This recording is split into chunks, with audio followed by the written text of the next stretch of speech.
Alors, je m'appelle donc Olivier, je suis pasteur à Oyonnax, ou du moins dans l'agglomération d'Oyonnax. Donc c'est... Ah, ok, très bien, parfait.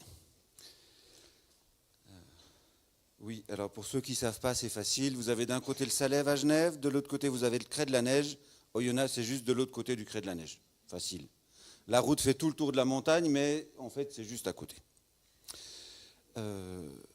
Voilà, je suis pasteur avec une union qui s'appelle Perspective. Ça nous a fait un tout petit peu bouger. On a commencé notre ministère à Lausanne, ensuite on était à Nancy, ensuite en région centre de la France, et voilà, maintenant on est arrivé pas très loin de Genève. Pour ce matin, on va aborder un thème qui est un peu plombant, quoi. Alors désolé pour vous, c'est la question des conflits.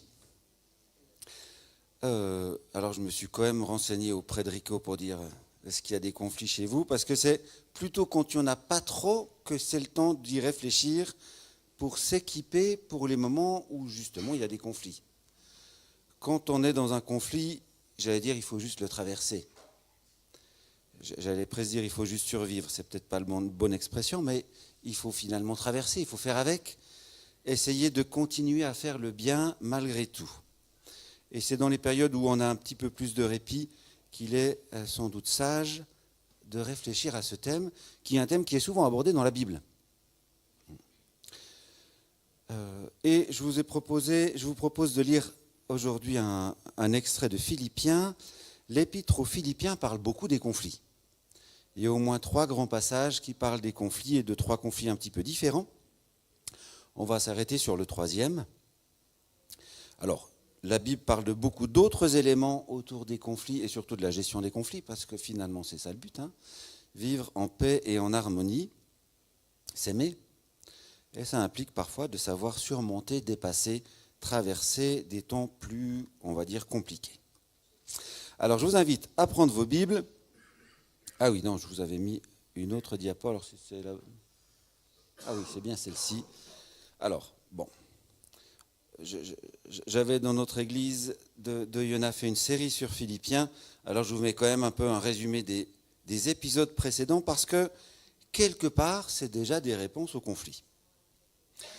L'apôtre Paul dans l'épître aux Philippiens insiste beaucoup sur la nécessité d'avoir les yeux centrés sur Jésus, la nécessité de soigner notre humilité, la nécessité de rester reconnaissant. Soyez toujours joyeux, on a tous chanté ça à l'école du dimanche, n'est-ce pas ? Et puis se rappeler qu'on n'est pas encore arrivé. Le Seigneur nous a amenés jusqu'ici, mais on a encore du chemin à faire. Vous comprenez bien que c'est déjà 4 leçons centrales dans les périodes de conflit. Ouais. Les conflits ont tendance à prendre toute leur place dans nos pensées, dans nos émotions. Et ce que nous avons à soigner avant tout, c'est garder les yeux sur Jésus avec humilité et avec reconnaissance. Je vous invite maintenant à ouvrir vos Bibles dans Philippiens 4.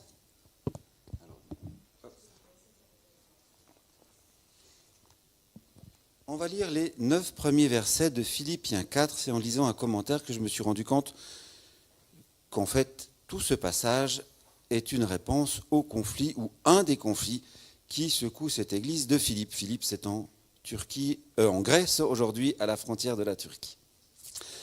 Ainsi donc, mes frères et sœurs bien-aimés, vous que je désire tant revoir, vous qui êtes ma joie et ma couronne, c'est de cette manière, mes chers amis, que vous devez tenir ferme en restant attachés au Seigneur.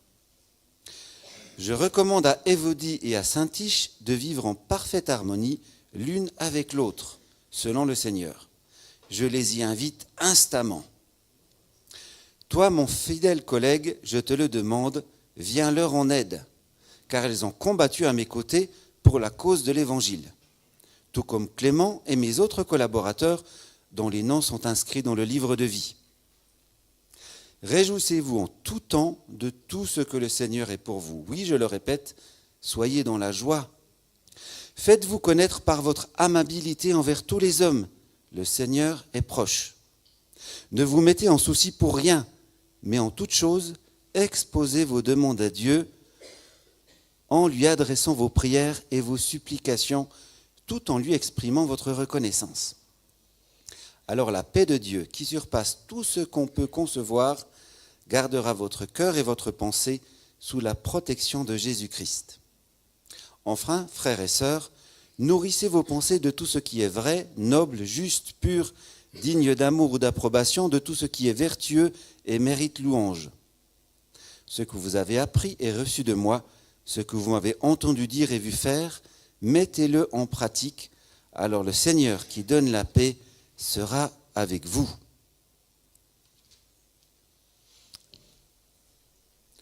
Voilà, un long passage qui, je pense, mérite un certain nombre de commentaires. Il y a ici un conflit entre des responsables de l'église de Philippe. C'est bien ce qu'on nous raconte ici, notamment entre deux dames, Évotie et Syntyche. Bon, on ne sait pas trop la nature de leur conflit. Pourquoi est-ce qu'elles sont en conflit ? On ne sait pas trop. C'est d'ailleurs un petit peu triste parce que la seule chose qu'on sait d'elles, c'est qu'elles ont été en conflit dans l'église de Philippe. Un peu triste, hein ? J'espère que je laisserai une autre trace de moi sur cette terre. Hein ? Bon, ce qui est clair, en tout cas,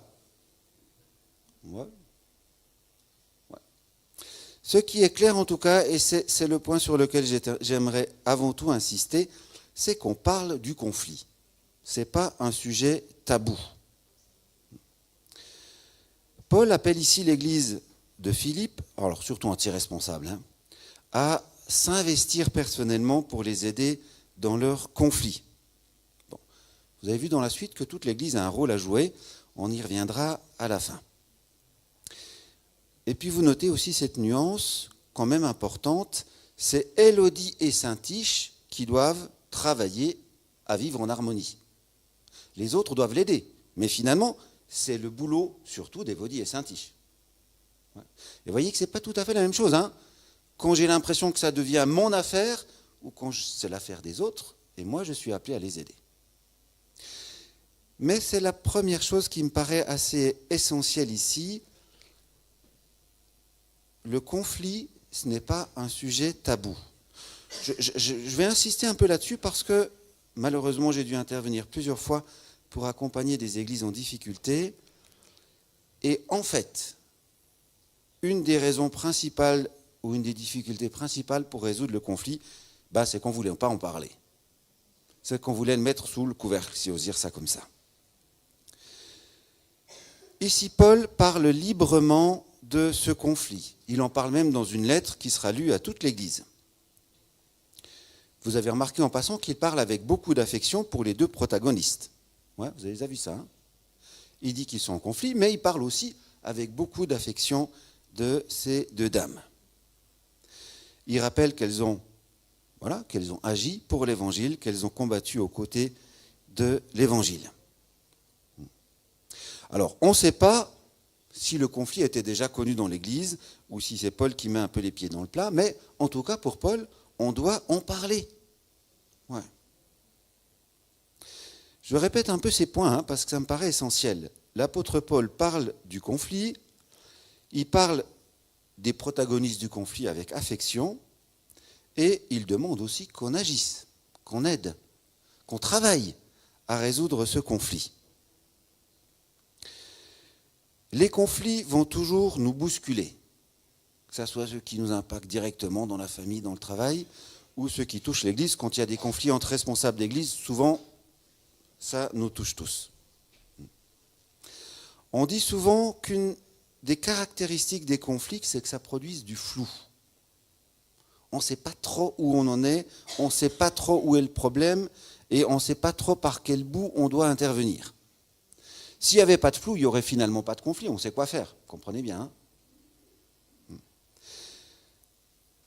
Et c'est parfois à cause de ce flou qu'on aura cette tentation à plutôt essayer de rien dire, à éviter le sujet. Bon. La première règle, c'est qu'on doit en parler, qu'on doit le nommer. Alors, ce n'est pas facile de nommer pour savoir ce qui se passe vraiment, mais on doit le nommer.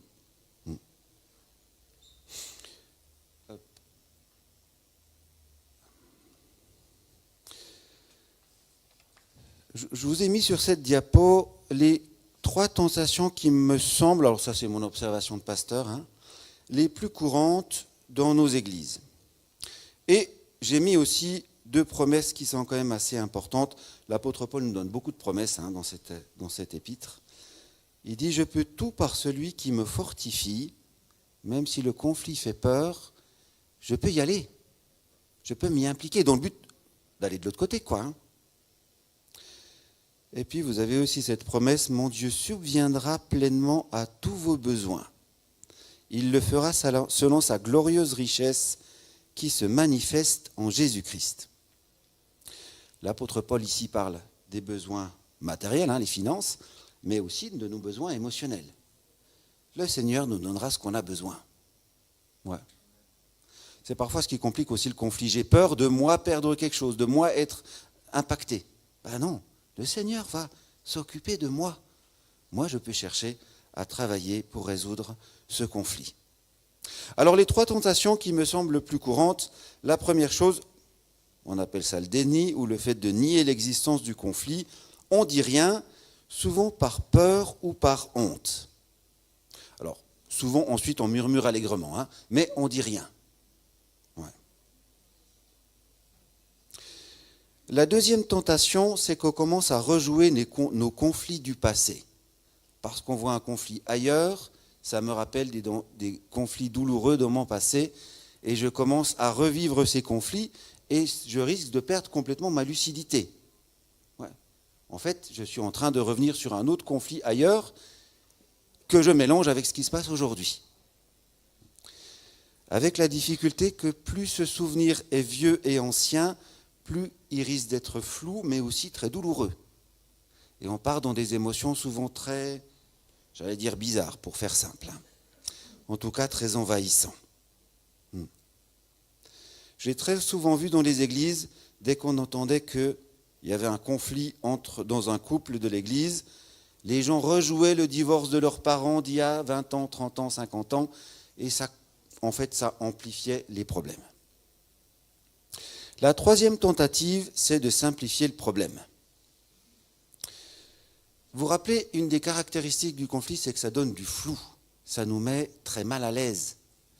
Et pour essayer de, entre guillemets, se rattraper, je ne sais pas si c'est le bon terme, on va essayer de simplifier les choses. En fait, le problème, c'est ça. Ouais. Alors, il y a 2 manières de le faire. Une manière, c'est on va diaboliser une des parties. En fait, c'est la faute d'un tel. Voilà. Facile. Et l'autre manière, c'est on va amoindrir la gravité du problème. Oh, on va prier, puis après, il n'y a plus de problème. Vous avez déjà entendu ça? Bon, Grico, manifestement, l'a déjà entendu. Vous voyez, c'est pas grave, ça va s'arranger tout seul. Vous voyez que ce n'est pas ce que l'apôtre Paul ici dit. Il dit il y a un vrai problème et on doit y travailler. Et il appelle un des responsables de l'Église à s'investir vraiment. Ce n'est pas un truc qui va partir comme ça tout seul.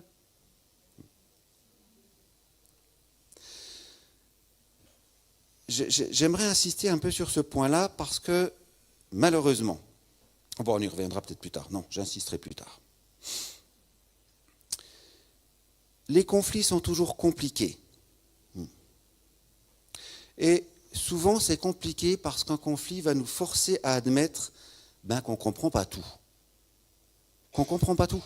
On ne sait pas pourquoi il y a conflit, en tout cas, on ne sait pas tout, et on ne sait pas non plus toujours comment le résoudre.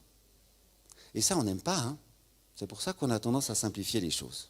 Pour prendre un exemple, vous connaissez dans le livre des Actes, on parle d'un conflit assez grave entre Paul et Barnabas, qui vont finir par se séparer et avoir un ministère chacun de leur côté, et on ne comprend pas trop pourquoi en fait ils sont en conflit. On ne sait pas trop. Ouais. On a des pistes, on a des idées, tout le monde a fait un peu toutes sortes d'hypothèses, mais en fait on ne sait pas trop. Ouais. Ici aussi, on ne sait pas pourquoi ces 2 femmes n'arrivent plus à collaborer ensemble, alors que manifestement, elles ont collaboré ensemble, alors je ne sais pas si c'était le conseil d'église à l'époque, elles ont collaboré ensemble longtemps, et là, ça ne marche plus. Et on ne sait pas trop pourquoi, en fait. Est-ce que c'est la faute d'une, de l'autre? Est-ce que c'est parce qu'ils ont des caractères un peu incompatibles? On ne sait pas. Ce qu'on sait, c'est que le conflit est en train de, on va dire, mettre au jour le péché qui est en nous et qui a toujours été là, finalement. Ouais. Nous sommes malheureusement des pécheurs en voie de sanctification qui collaborent, qui essaient de vivre ensemble dans l'Église. Et parfois, malheureusement, il y a le péché qui, j'allais dire, se manifeste un petit peu plus. Ouais. C'est d'ailleurs pour ça que dans nos églises, on célèbre la Sainte Seine, vous savez ça. C'est pour se rappeler, nous ne sommes pas seulement bien. Nous tous, nous chacun. il y a le péché qui est là aussi.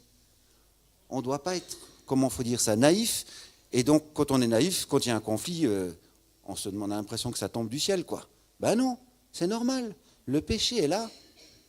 Donc, c'est pas simple de vivre ensemble. Quand il y a conflit, on est obligé de chercher à mettre des mots dessus.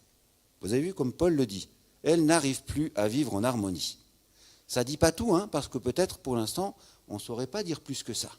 Vous voyez, on va le nommer, on va dire, il y a là une difficulté et il faut travailler à retrouver une capacité à se parler et peut-être à collaborer ensemble. On sait que malheureusement, on n'arrive pas toujours à ça, mais parfois quand même, il y a des belles réconciliations. C'est le cas notamment pour Paul et Barnabas. On voit dans les épîtres de Paul que pendant pas mal d'années, ils sont restés à distance l'un de l'autre, et puis plus le temps avance, plus on a l'impression qu'ils se reparlent. Et puis vous le savez, quand il y a eu conflit et réconciliation, une des choses qui est précieuse ici, c'est que nos relations sont finalement beaucoup plus profondes après. On a appris quelque part à s'aimer avec nos défauts. Ouais. C'est facile d'aimer les gens quand on pense qu'ils sont parfaits. Vous comprenez bien, hein? Non, on sait maintenant qui est l'autre en face de moi, mais je sais aussi peut-être un petit peu plus le péché qui est en moi. Mais j'apprends qu'on peut s'aimer.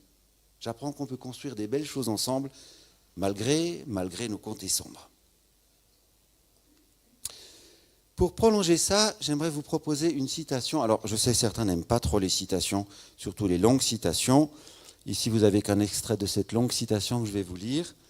Alors, pour ceux qui aiment les citations, écoutez. Pour les autres, vous récupérez après la suite de mon message, si j'ose dire ça comme ça.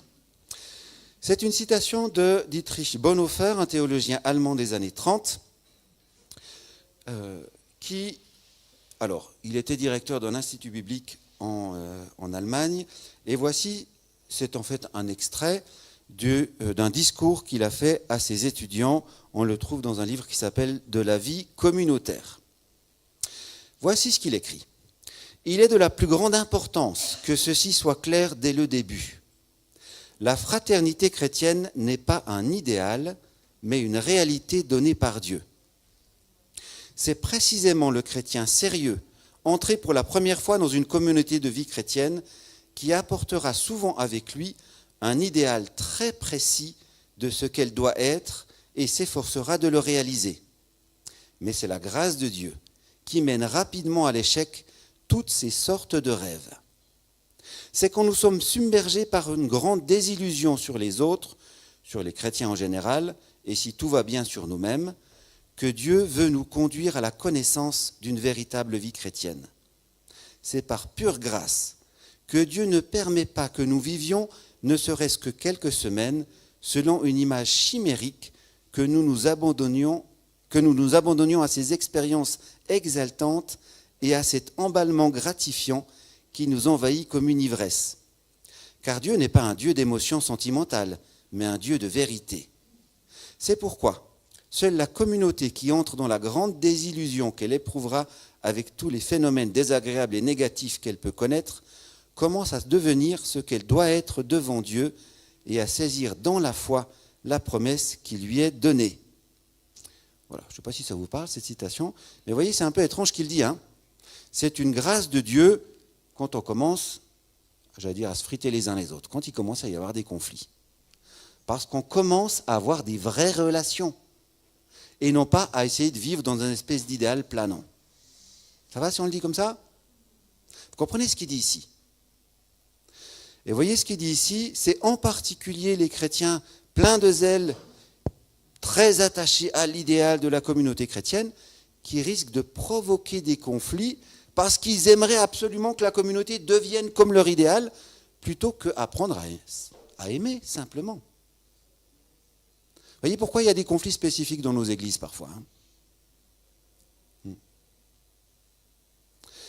Il parle ici qu'on doit apprendre une certaine désillusion sur les autres, et il rajoute, et aussi surtout sur nous-mêmes. Quand on voit que les défauts chez les autres et pas chez nous, souvent ça va... Bon, voilà. On doit apprendre qu'on a des défauts, que les autres en ont, et que ce n'est pas grave. Le Seigneur peut construire des très belles choses avec ça. Et tant qu'on essaye de le nier et à imaginer que tout va bien parce qu'on est chrétien, on est justement en train de déraper. Bonhoeffer encourage à voir positivement le conflit, alors au moins une partie du conflit, comme étant une manière de nettoyer nos pensées. Parce que parfois nos idéaux sont bien plus nocifs que la réalité. Et nous devons apprendre à aimer nos prochains plutôt qu'à aimer nos chimères, comme il le dit ici, on va dire nos idéaux ou des choses qui planent un petit peu.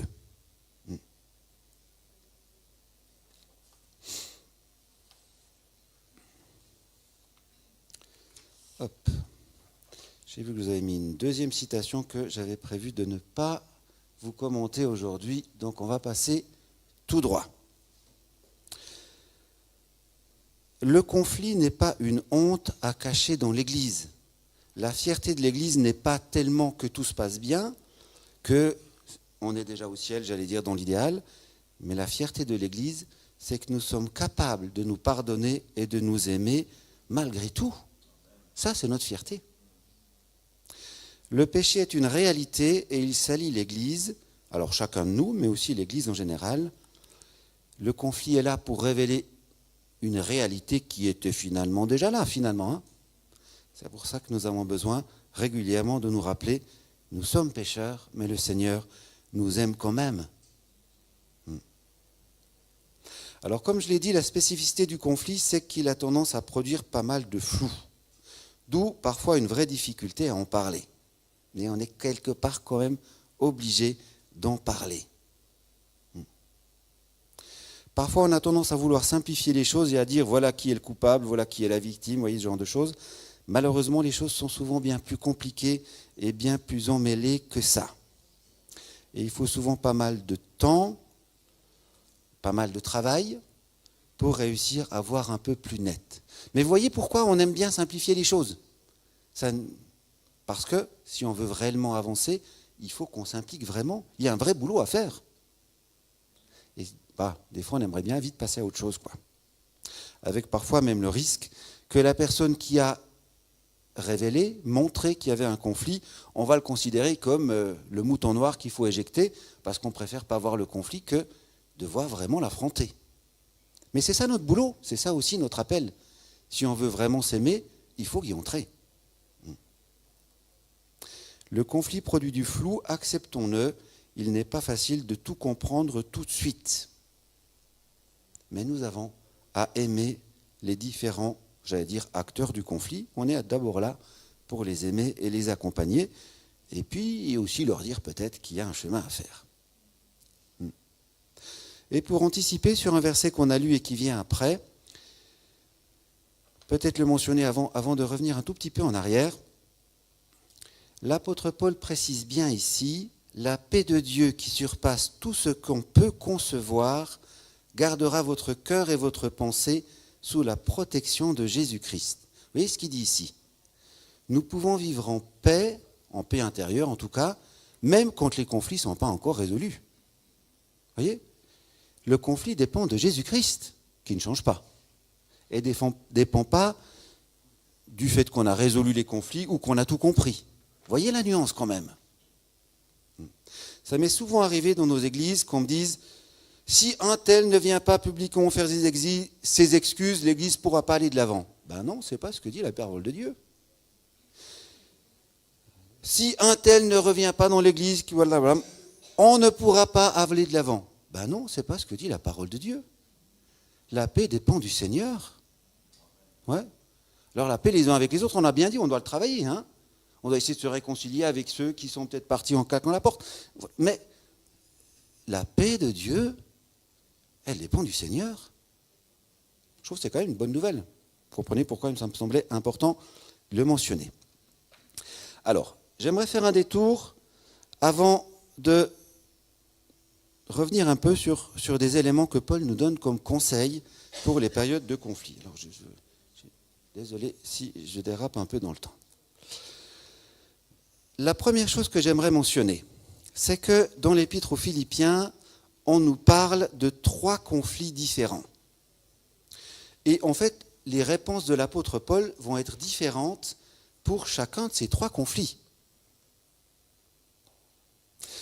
Dans Philippiens 1, on parle d'un conflit, alors c'est plutôt entre communautés qu'à l'intérieur de l'Église, puisque Paul mentionne qu'il y a des chrétiens qui évangélisent, on va dire, par esprit de clocher. Ils évangélisent par jalousie, pour dire « mon Église réussit mieux que la tienne ». Voyez. L'apôtre Paul donne comme réponse, en fait, il n'y a pas de problème, il faut juste s'en réjouir. Tant que l'évangile est annoncé, c'est bien. Ouais. Des fois, il n'y a pas en fait vraiment de conflit, c'est juste nous qui sommes irrités et il faut qu'on arrête d'être irrités. Voilà. Il y a des situations, c'est Philippiens 3 qui le décrit, où il y a des situations de violence, où on parle de faux docteurs qui se comportent comme des tyrans. Et l'apôtre Paul ne demande pas du tout de négocier, de discuter de quoi que ce soit. Il demande de les mettre sous discipline. Vous voyez, c'est une autre forme de conflit avec une autre réponse. Et on a cette troisième situation avec Évodie et Syntyche, où l'apôtre Paul dit, il faut que... Alors vous avez bien vu que ce n'est pas toute l'Église qui doit s'en mêler. Hein. Il y a un des responsables qui doit faire, on va dire, un travail de médiation pour leur apprendre à se parler de nouveau. Vous voyez ces trois types de conflits différents qui demandent des réponses différentes.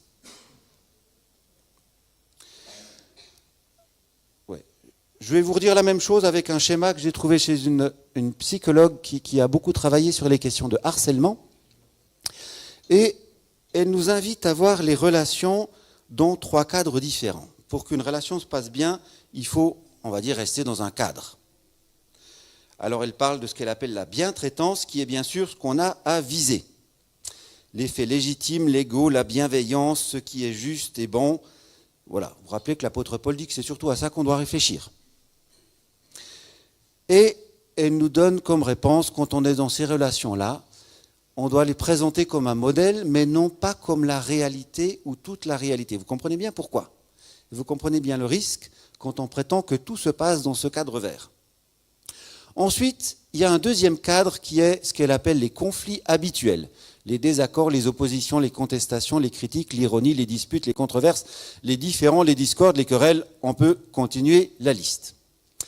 Et elle dit, dans ce cas-là, on doit parfois demander à quelqu'un de faire de la médiation, on doit faire un travail de réconciliation, on doit chercher des compromis ou parfois tolérer que l'autre a peut-être aussi mauvais caractère que moi. Vous voyez la différence? C'est des situations, entre guillemets, normales qui se passent tous les jours. Bien sûr, ce qu'on cherche, c'est d'être dans le cadre vert. Mais on accepte que ça se passe et que c'est normal. Pas dans le sens c'est normal, on ne fait rien, mais dans le sens c'est normal et donc on doit y travailler. Et vous avez le cadre rouge, qui est le cadre qui est dénoncé dans Philippiens 3. Vous voyez, on dit on doit simplement les dénoncer et quelque part dire stop à des choses qui sont là du coup totalement inadmissibles. Ça m'est souvent arrivé dans les églises que des gens veulent qu'on fasse des grandes procédures de discipline pour on va dire, des querelles de l'ordre normal, où il s'agissait plutôt de faire de la médiation et d'apprendre à se réconcilier. Par contre, dans ces situations-là, oui, il s'agit de faire un oula, j'allais dire même parfois porter plainte.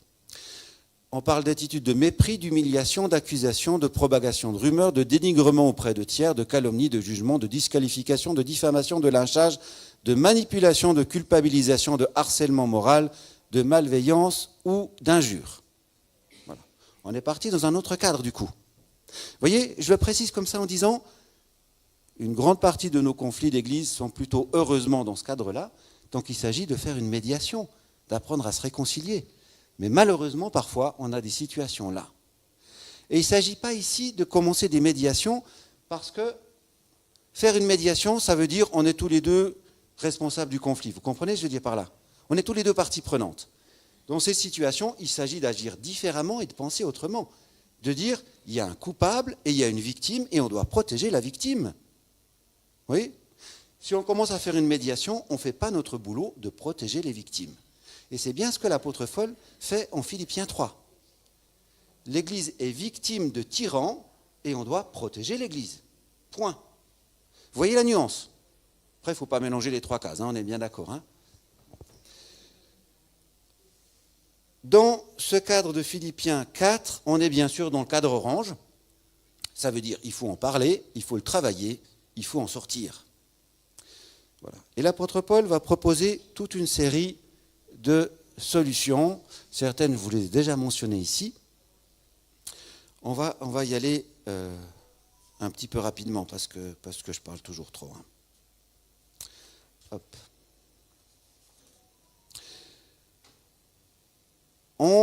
L'apôtre Paul fait ici une différence.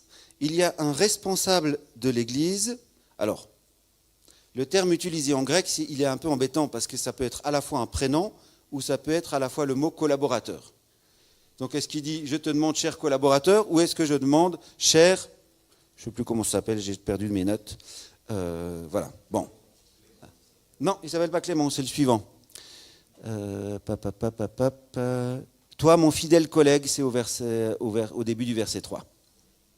Voilà. Il s'appelle Susugos. Paraît que c'est un nom en grec, Susugos. Bon, bref. Bon, on ne sait pas, donc on ne sait pas qui c'est. Mais en tout cas, il y a un responsable qui doit s'impliquer directement dans la situation. Autrement dit, sans doute les autres membres de l'Église ont peut-être intérêt de rester un petit peu à distance, à ne pas s'en mêler. Ça ne veut pas dire qu'on ne doit pas garder l'amitié, hein, mais à ne pas s'en mêler. Vous savez, surtout quand il y a des conflits, des divorces en route, machin truc, parfois il y a tellement de personnes qui s'en mêlent que ce n'est pas forcément une aide pour le couple. Ouais.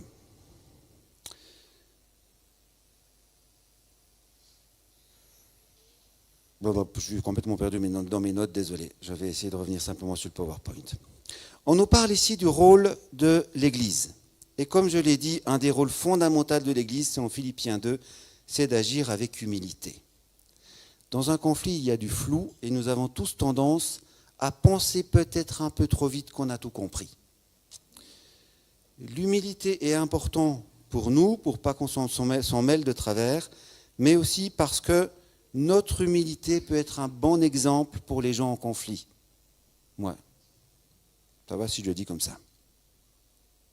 On nous appelle aussi de nous réjouir de tout, dans ma traduction, réjouissez-vous de tout ce que Christ est pour vous. On doit continuer à se réjouir de tout ce que Christ est pour nous. Une des difficultés dans les conflits, ça a tendance à nous envahir complètement. Et on doit toujours se rappeler que le conflit, c'est qu'une partie de notre vie. C'est même qu'une partie de la relation avec la personne que je suis en conflit. Il y a encore d'autres choses dans cette relation.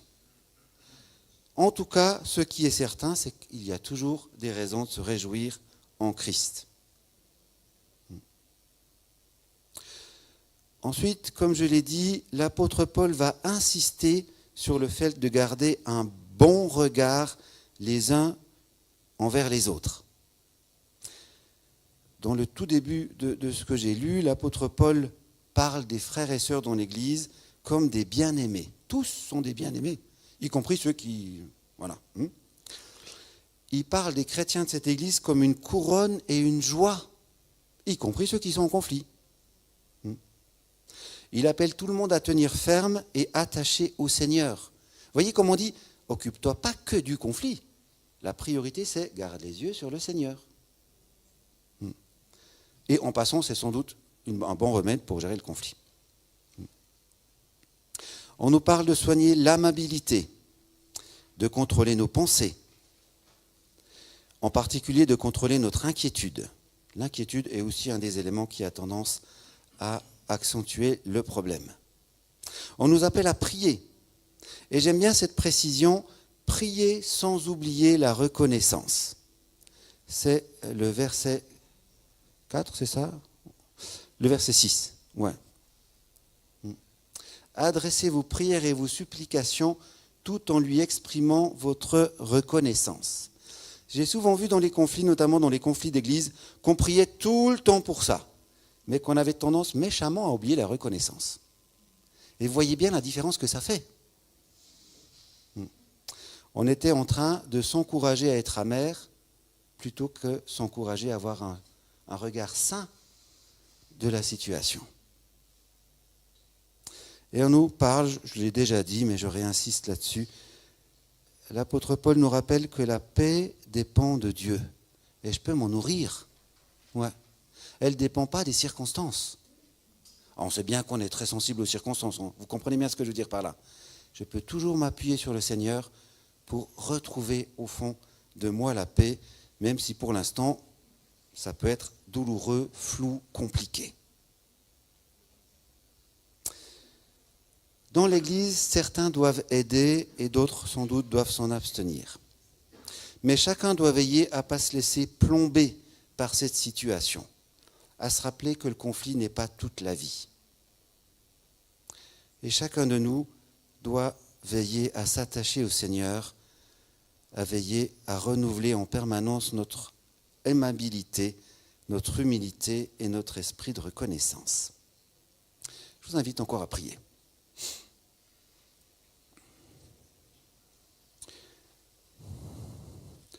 Seigneur Jésus, voilà, tu sais toute notre vie. Tu sais pour chacun d'entre nous les épisodes douloureux qu'on a dû traverser, peut-être pour certains qui sont encore en plein dedans. Seigneur Jésus, je te prie avant tout que tu viennes tirer notre regard vers toi. Nous savons qu'auprès de toi, on peut trouver la paix et la joie, même s'il y a tant de dossiers, de problèmes encore ouverts. Mais finalement, ce qui compte, c'est que toi, tu es là. Tu es un Dieu tout-puissant, un Dieu qui connaît chacun de nos besoins et qui en prend soin. Amen.